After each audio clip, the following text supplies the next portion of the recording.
Hey there everyone, Hitesh here, back again with another video and welcome to the series of React Native. Let's go ahead and learn how to build the apps. In this video, I'll talk about what are the prerequisites as well as what are the installation process both for Mac and the Windows. Now you really don't need to be afraid of at all of even a single thing that will I be able to do it or not. First of all, let's talk about prerequisite. The only prerequisite that you should really know in order to get started with React Native is just the basics of JavaScript. Now, hear me out. This is really important. You have already watched a lot of videos on loops and functions, but you just really want to master it more and more and more. I want to learn more of JavaScript. That is not a right approach. You will never learn JavaScript in depth if you are just keep on exploring the topics. And there are a lot of YouTubers who make great videos. They can surely explain the things in depth, but this will not give you any benefit. The best use case of any programming language is simply you go ahead, pick up the tools and try to build something.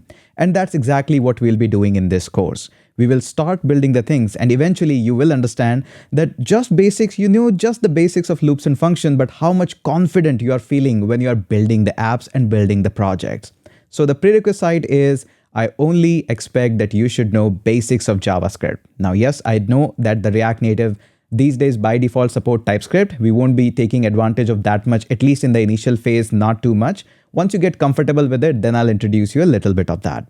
Now, there are two ways of learning any tech, especially when you are teaching the tech courses, learning the tech courses. There are two pathways of learning it. The first one is that you simply go ahead, explore a topic, build something of it, and then try to learn that what just happened. And there is another way in which you don't build anything, but you simply go in depth of a subject, like what is a bundler, how it is being created. I want to create everything from the scratch. Both ways are great. But what I have noticed for creating over 100 courses over the past is you learn better when you simply go ahead and build the things and then figure out things. So this actually builds your portfolio as well as eventually you go in depth, not from the day one. So this is the approach we'll be following up. We'll be creating a lot of projects. Eventually, one by one, in each project, we'll pick up something that this is what we want to explore next. And this is what we'll be focusing on this one. So that's exactly what we'll be going through. So that is all the prerequisite side. Now come up the installation side. Now installation, this is where a lot of people just leave the React Native. And this is simply assumption, which is totally wrong. A lot of people assume that in the world of React Native, I need high-end devices. No, you don't need. Any basic computer will be absolutely okay that can simply run VS Code. Now, a lot of tutorials simply walk through with the installation of either Xcode or Android Studio and people get afraid that, hey, my laptop cannot actually stand with the Android Studio. It's too heavy of a software.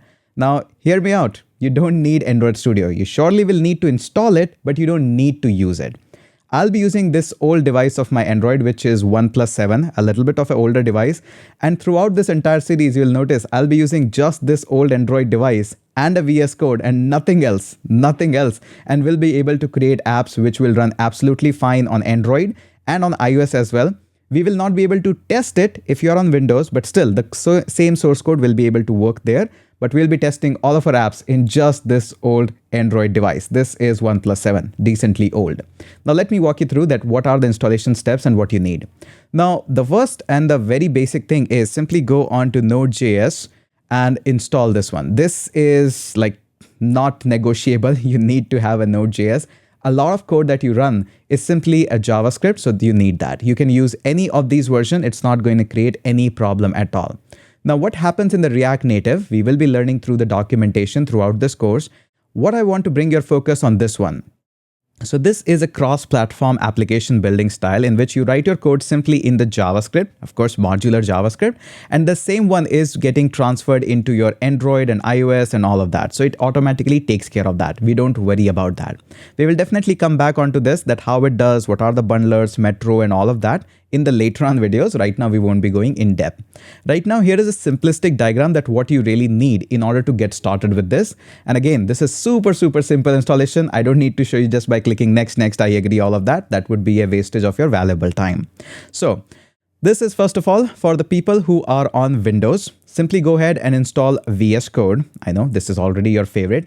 And then simply go ahead and install Java, OpenJDK or any Java that is required for your site. In case you don't know from where to install and how to install, I have already created a video in which you can install a package manager for Windows known as Chocolatey. In case you are on Windows, you might be knowing that.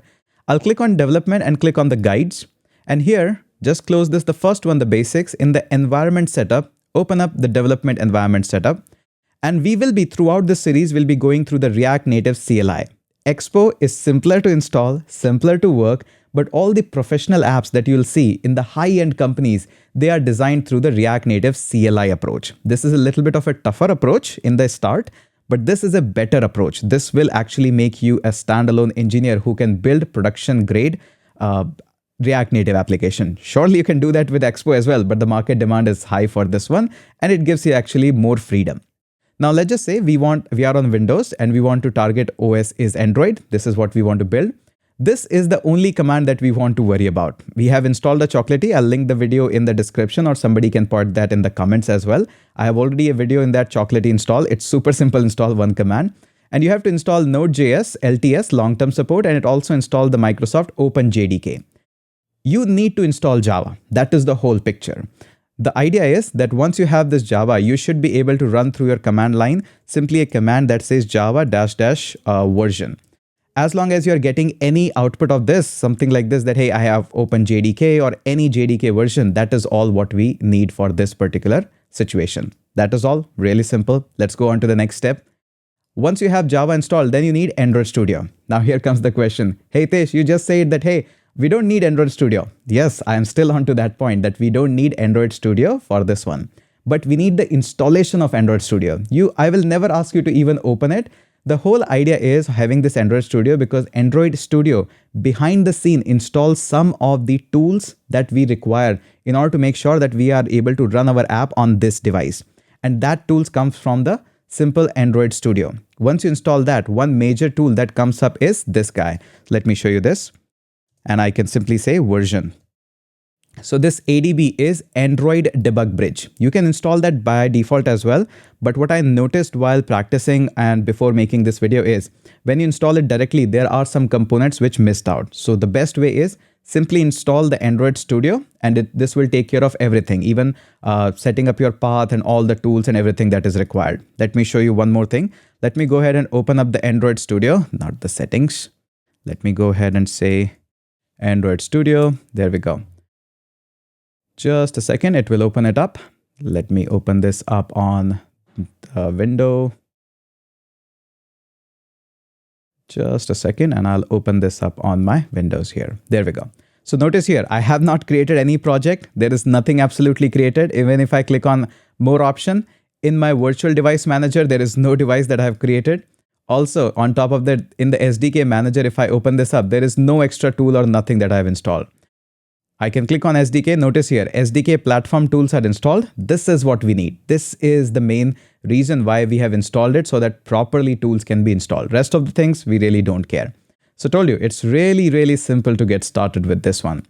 Now, moving on. This is the case and all the tools that you require and to work on with VS Code, your Java, and your Android Studio. That is all what we need. And simply get a cable. I'll show you the settings and everything for the mobile as we'll try to run our very first app on this device. So don't you worry. I'll mirror my phone and we'll show you all the developer options that are required there and what is my settings.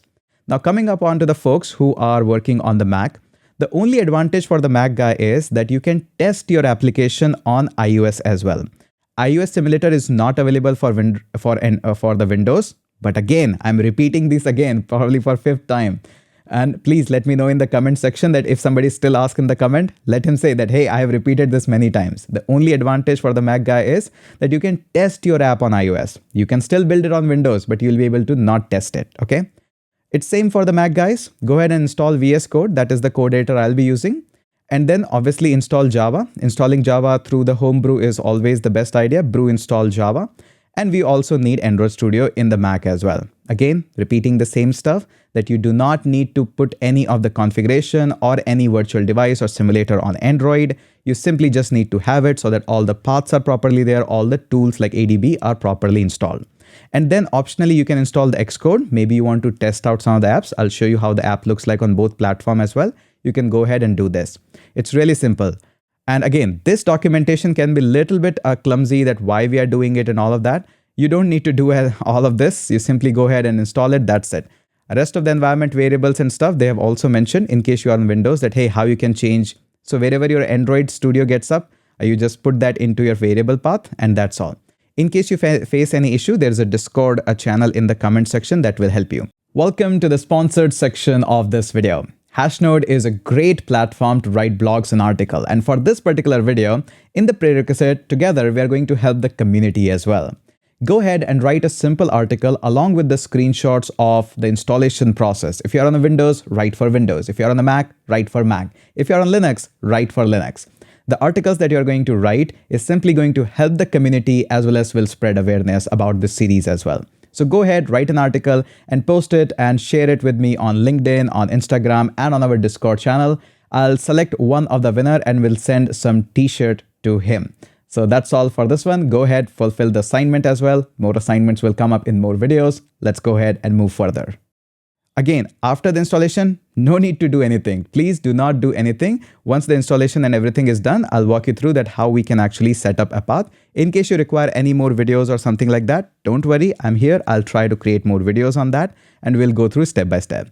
I hope this gives you a brief idea and a little bit comfort that it's not really tough. Anybody can learn mobile app development. It's absolutely easy. It doesn't require too much of the resources as well. Let's go ahead and catch up in the next video.